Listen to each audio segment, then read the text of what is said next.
My mother-in-law, she moved in just to help out with the kids while I'm working and my husband's away on his business trips, but little did I know, my mother-in-law would end up turning my kids against me. Guys, I'm going to tell you one thing that my kid thought I was doing.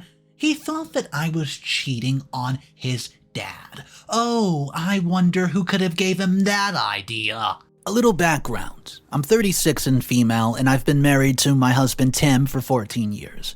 We've been together since undergrad, and we had our sons Adam and Leo.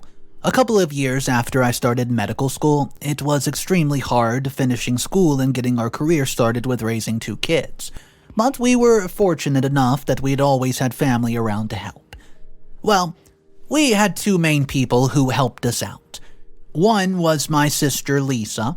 We never knew our mother and lost our father when I was 19, so she's always been my rock. The other main person helping us has been my mother-in-law, who's 63, and she's been slightly, more difficult. Tim gave a long-distance relationship with his high school sweetheart when we started becoming attracted to each other, and my mother-in-law held that against me a lot when Tim and I first started to date. She was constantly comparing me to Tim's ex, and she was quite fond of calling me a homewrecker.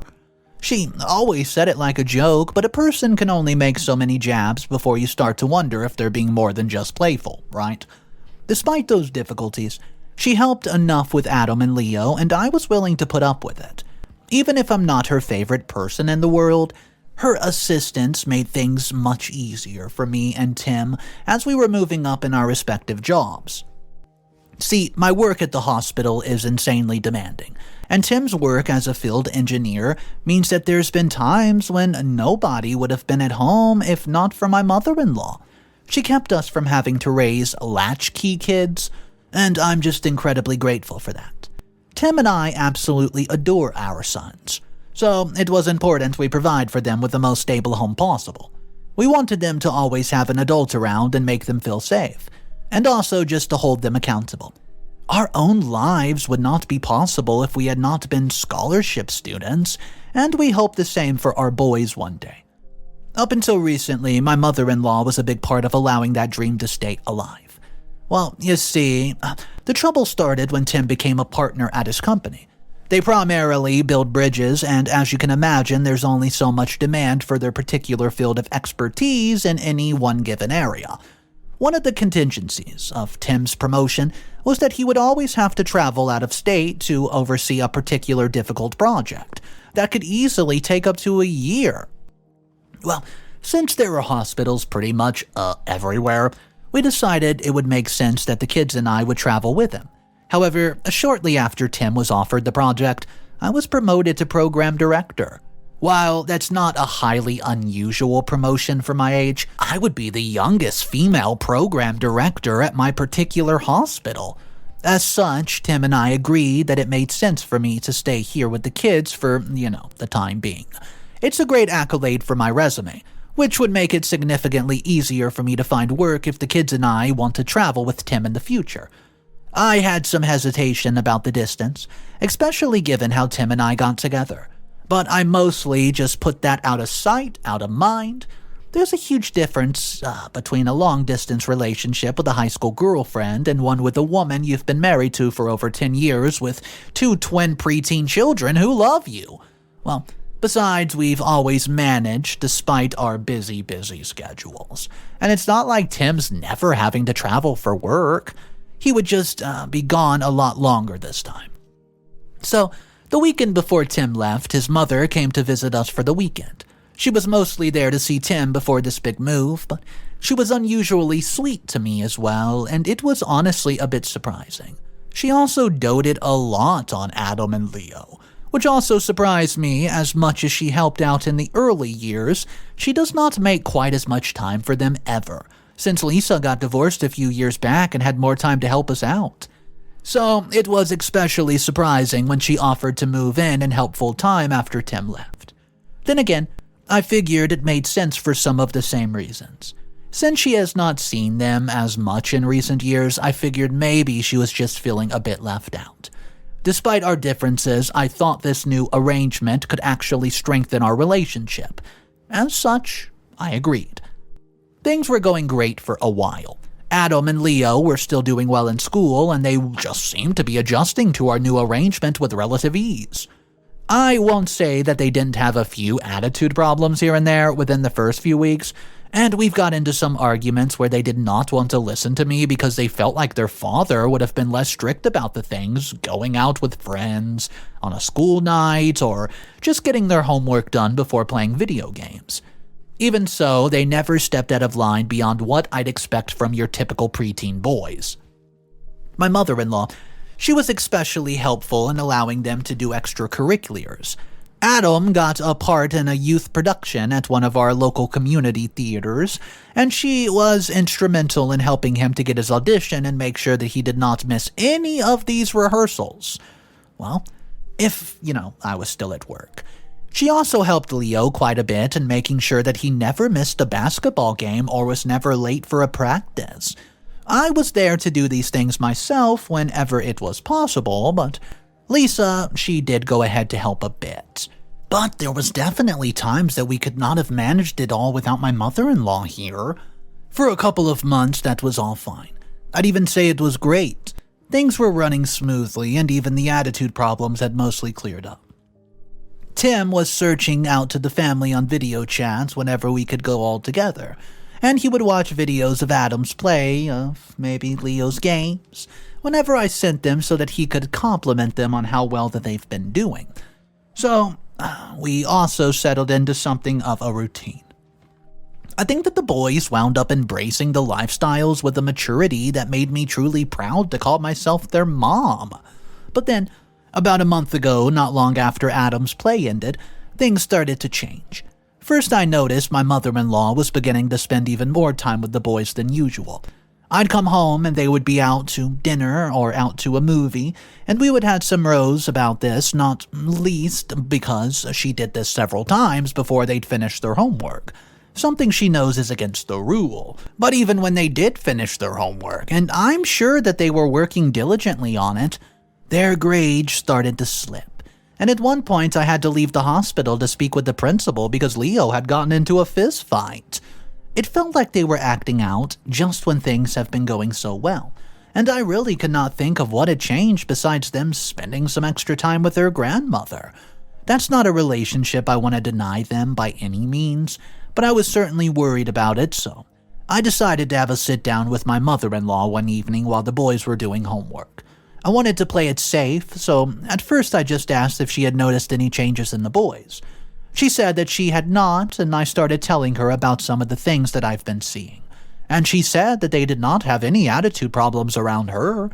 She emphasized the last bit, which made me feel like she was rubbing it in a little. But I was determined to keep this civil, so I let that slide. Unfortunately, I could not beat around the bush forever. I had to bring up these changes started when she was spending so much extra time with the boys.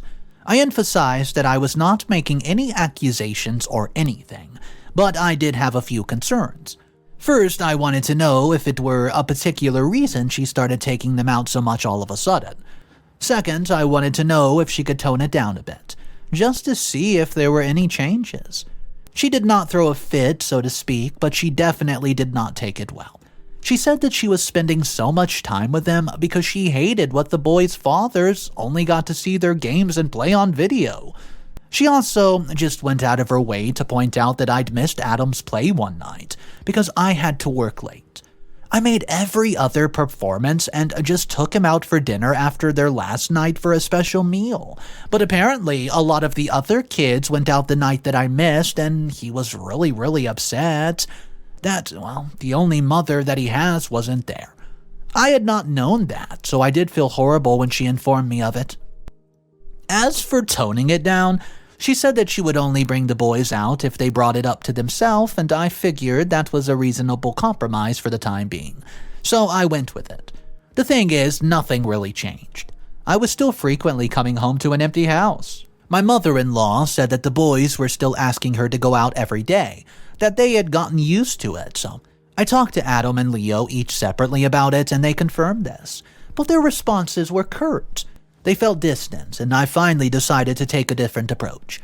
Maybe the problem was not seeing more of her, but less of me.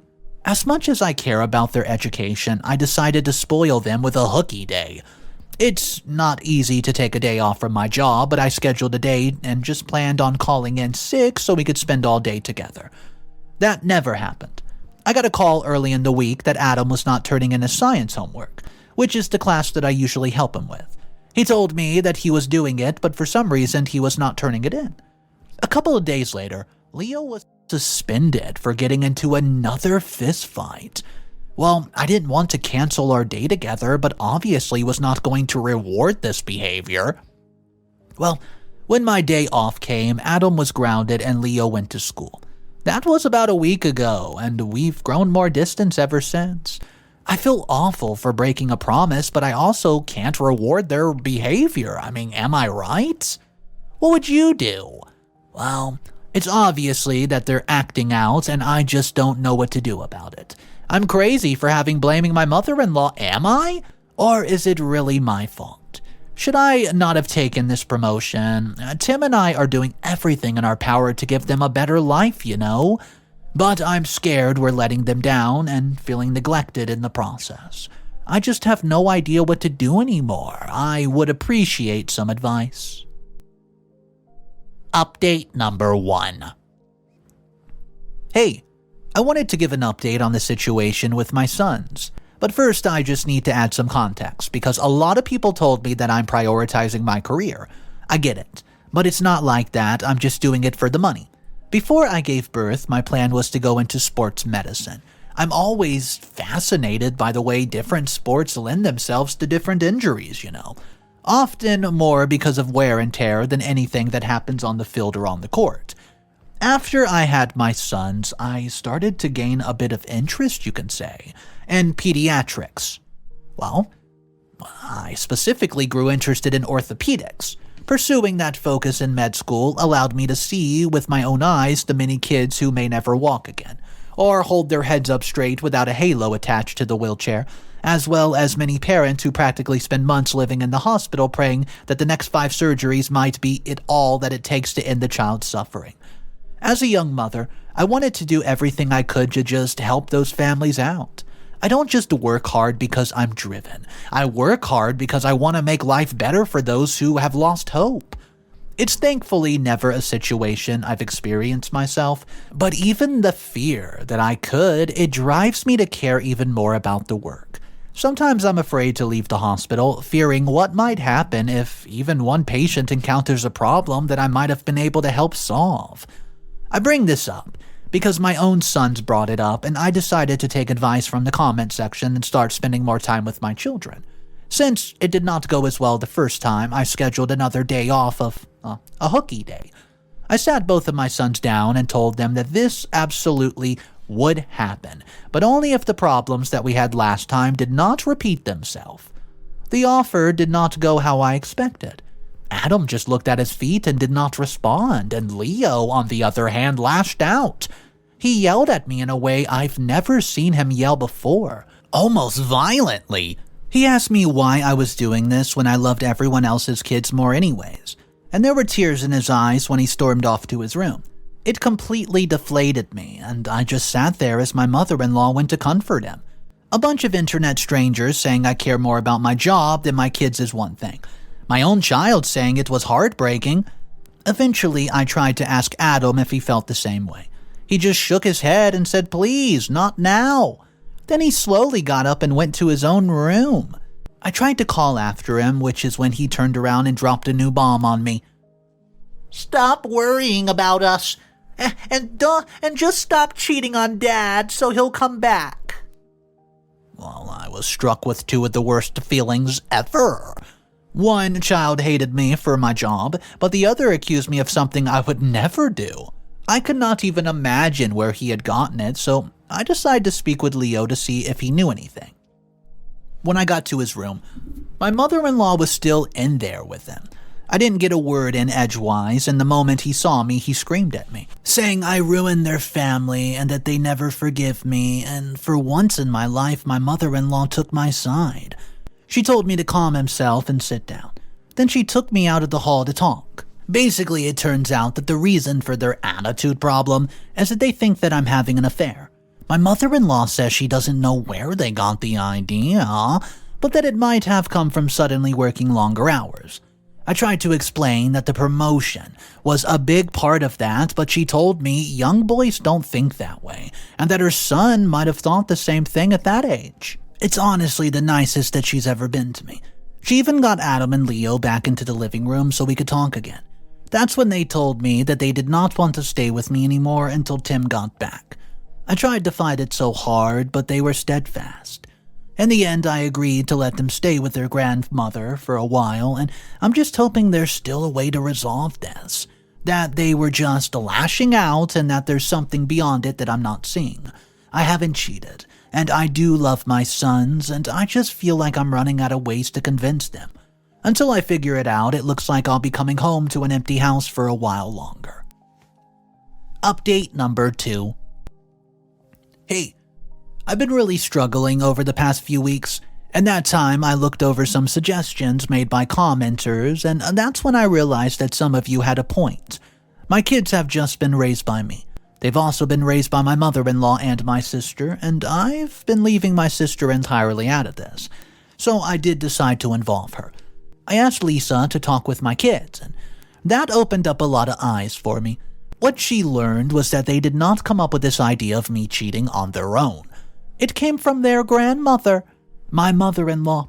Apparently, she was the one who got it into their head that the only reason I'd accepted the extra hours was because I did not care about their father. In other words, she taught them that my work schedule meant that I was unfaithful. She taught them that it was my fault their father wasn't around anymore. She actually managed to convince them that I've been cheating before he left and that it was my fault he left in the first place. I don't know exactly when she did this. I suspect it was around that time that she started talking extra and just, taking all that extra good care of them. But I also don't care. I'm so furious right now, which is why I've reached out to Tim about it, and we came up with a solution. So we decided that we needed to trap her somehow. We needed to sabotage her, and the first goal was to find out why she was saying these things in the first place. That did not take as long as expected. Tim agreed to tell his mom that he had thought that I'd been cheating.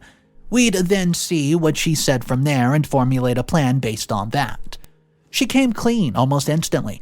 She told Tim that she never trusted me, and she said that he was always better fit for his high school girlfriend. And then she said some really interesting things about that. You see, Tim's high school girlfriend was Mexican, and my mother-in-law apparently said that she'd always wished she could have raised some light brown babies instead of boring twins that I gave her. That was all it took for Tim and I to come up with a plan. We contacted Neveah, his ex-girlfriend, and we found out that she's been aware of his mother's plan and that she's been on board with it because her relationship history in recent years has been fraught. But when we also told her what my mother-in-law said, it turns out women of color don't really love being equated to, people you can just stud out whenever you feel like it. Even if my mother-in-law's statement sounded like she preferred brown people, Neveah took it as super racist. So as soon as we brought it up, she was instantly on our side. Well, she now has an idea of how we can really get back at my mother-in-law, and it's good. I'll update again when I've got more details. Don't want to say too much, just in case she finds this. Update number 3. I guess this would be my final update. My mother-in-law should not be a problem anymore. She's been rightfully put in her place. Once we found out that she's accused me of cheating, we decided to go with it. Tim reached out and told her that he had suspicions. Then I played along and even used some fake text from a coworker. Mother-in-law was checking my phone to help the plan along, and all was going good. Tim told his mom that we were separating, and she wasted no time in telling him that he ought to see if, his old girlfriend was still single. And then we just milked it. Tim had some time off to come home, so he came home and we staged a huge fight in front of his mom. At this point, we'd already told Adam and Leo what was going on. Since Adam's the actor of the family, he took point. He ran to his ex-girlfriend and said he'd rather be a part of a brown family anyways. But guys, here's the kicker. After he said that, he told his grandmother that she did not belong in that kind of family. It was harder because he doesn't act much. But Adam got Leo to go along with it too, and in the end, we had my mother-in-law convinced that Tim would absolutely be getting back with Neveah. We just convinced her that if that happened, she would not be a part of the family anymore. Guys, she flipped out and pretty much outed herself for everyone to hear. She shouted that this reunion was her idea, that she should not be ostracized for it.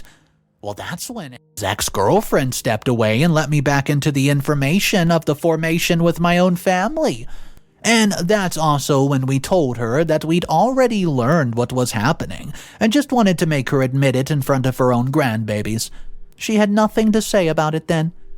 Needless to say, things ended up with our sons back on our side. And better than anything, they got to spend some real one-on-one time with her dad. We even invited his ex-girlfriend because it felt wrong not to at that point. As we would, wound up learning, she's been hesitant about the whole planning from the beginning.